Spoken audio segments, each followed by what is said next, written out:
ಎಲ್ಲರಿಗೂ ನಮಸ್ಕಾರ. ಕರಾವಳಿ ಸ್ವಾದಕ್ಕೆ ಸ್ವಾಗತ. ಇವತ್ತಿನ ವಿಡಿಯೋದಲ್ಲಿ ತುಂಬಾ ಸುಲಭದಲ್ಲಿ ಬೆಳ್ಳುಳ್ಳಿ ಸಂಡಿಗೆನ ಹೇಗೆ ಮಾಡೋದು ಅಂತ ತೋರಿಸ್ಕೊಡ್ತಾ ಇದ್ದೀನಿ. ಒಂದು ಸಲ ಮಾಡಿಟ್ಕೊಂಡ್ರೆ ತಿಂಗಳಾನುಗಟ್ಟಲೆ ಸ್ಟೋರ್ ಮಾಡಿ ಯಾವಾಗ ಬೇಕೋ ಆವಾಗ ಫ್ರೈ ಮಾಡಿ ತಿನ್ನಬಹುದು. ಸಂಡಿಗೆನ ಹೊರಗಡೆಯಿಂದ ತರೋ ಬದಲು ಈಸಿಯಾಗಿ ಮನೇಲೇ ಮಾಡ್ಕೊಳ್ಬಹುದು. ಬನ್ನಿ ಹೇಗೆ ಮಾಡೋದು ಅಂತ ನೋಡೋಣ. ಮೊದಲಿಗೆ ಸಂಡಿಗೆ ಮಾಡಲಿಕ್ಕೆ ನಾನಿಲ್ಲಿ 1.5 ಕಪ್ ಆಗುವಷ್ಟು ಅಕ್ಕಿನ ರಾತ್ರಿಯೆಲ್ಲ ನೆನೆ ಹಾಕಿದ್ದೆ. ಬೆಳಿಗ್ಗೆ ಸಂಡಿಗೆ ರೆಡಿ ಮಾಡ್ಕೊಳ್ತಾ ಇದ್ದೀನಿ. ಅಕ್ಕಿನ ಚೆನ್ನಾಗಿ ನೆನೆಸ್ಕೋಬೇಕು. 2 ಗಂಟೆ ನೆನೆಸಿದರೆ ಸಾಕು.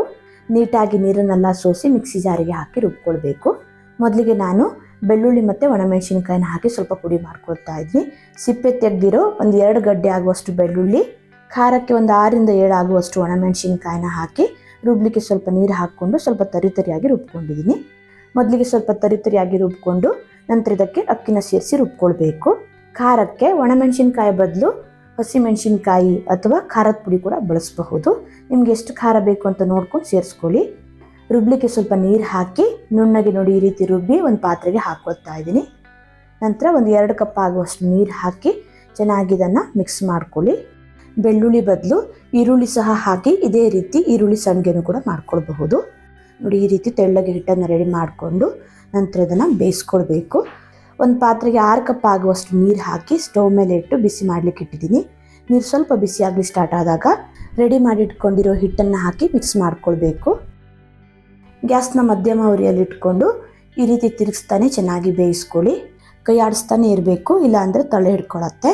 ಬೇಯ್ತಾ ಹೋದ ಹಾಗೆ ಗಟ್ಟಿ ಆಗ್ತಾ ಹೋಗುತ್ತೆ. ನಂತರ ನಾನಿಲ್ಲಿ 1 ಚಮಚ ಆಗುವಷ್ಟು ಉಪ್ಪು ಹಾಕ್ಕೊಳ್ತಾ ಇದ್ದೀನಿ. ಉಪ್ಪನ್ನು ಜಾಸ್ತಿ ಹಾಕ್ಕೊಳ್ಳಿಕ್ಕೆ ಹೋಗ್ಬೇಡಿ. ಹಪ್ಪಳ ಹಾಗೂ ಸಂಡಿಗೆಗೆಲ್ಲ ಉಪ್ಪನ್ನು ಸ್ವಲ್ಪ ಕಡಿಮೆನೇ ಹಾಕ್ಕೊಳ್ಬೇಕು.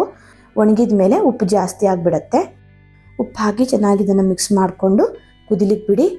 ಕುದೀತಾ ಹೋದ ಹಾಗೆ ಇದು ಗಟ್ಟಿ ಆಗ್ತಾ ಹೋಗುತ್ತೆ. ತಿರ್ಸ್ತಾನೆ ಇರಿ, ಯಾವುದೇ ಕಾರಣಕ್ಕೂ ಕೈ ಬಿಡಬೇಡಿ, ಇಲ್ಲಾಂದರೆ ತಲೆ ಹಿಡ್ಕೊಳ್ಳೋ ಚಾನ್ಸಸ್ ಇರುತ್ತೆ. ಮೊದಲಿಗೆ ಸ್ವಲ್ಪ ಗಂಟುಗಳಾಗಿದೆ ಅಂತ ಅನಿಸಿದ್ರು ಗಟ್ಟಿ ಆಗ್ತಾ ಹೋದ ಹಾಗೆ ಇದು ಸರಿ ಆಗುತ್ತೆ.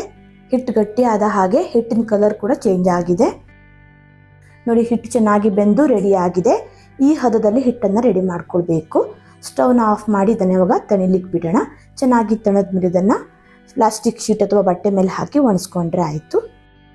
1 ಗಂಟೆ ಇದನ್ನು ಹಾಗೆ ತಣಿಲಿಕ್ಕೆ ಬಿಟ್ಟಿದ್ದೆ. ಚೆನ್ನಾಗಿದು ತಣದು ಸ್ವಲ್ಪ ಗಟ್ಟಿ ಕೂಡ ಆಗಿದೆ.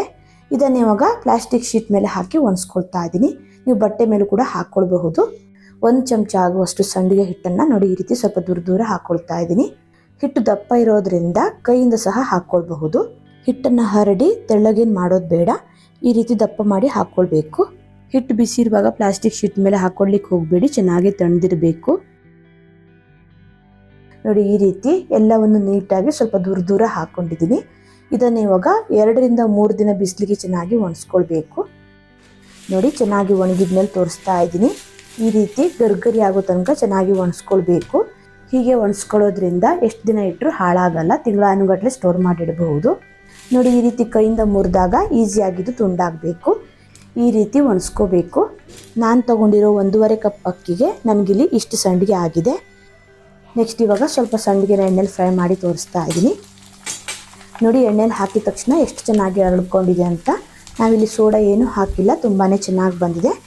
ಎಣ್ಣೆಯಲ್ಲಿ ಫ್ರೈ ಮಾಡ್ತಿರುವಾಗಲೇ ಬೆಳ್ಳುಳ್ಳಿ ಪರಿಮಳ ಘಮ್ ಅಂತ ಬರ್ತಾ ಇರುತ್ತೆ. ಚೆನ್ನಾಗಿದು ಫ್ರೈ ಆದಮೇಲೆ ಎಣ್ಣೆಯಿಂದ ತೆಗಿತಾ ಇದ್ದೀನಿ. ನೋಡಿ ಈ ರೀತಿ ತುಂಬಾ ಸುಲಭದಲ್ಲಿ ಬೆಳ್ಳುಳ್ಳಿನ ಬಳಸಿ ಸಂಡಿಗೆನ ಮಾಡ್ಕೊಳ್ಬಹುದು. ತುಂಬಾ ರುಚಿಯಾಗಿರುತ್ತೆ. ಒಂದ್ಸಲ ಮಾಡಿಟ್ಕೊಂಡ್ರೆ ತಿಂಗಳಾನುಗಟ್ಟಲೆ ಸ್ಟೋರ್ ಮಾಡಿಡಬಹುದು. ವಿಡಿಯೋ ಇಷ್ಟ ಆದರೆ ಲೈಕ್, ಶೇರ್, ಕಮೆಂಟ್ ಮಾಡೋದನ್ನು ಮರಿಬೇಡಿ. ಮತ್ತೆ ಸಿಗ್ತೀನಿ ಹೊಸ ವಿಡಿಯೋ ಒಂದಿಗೆ. ಧನ್ಯವಾದಗಳು.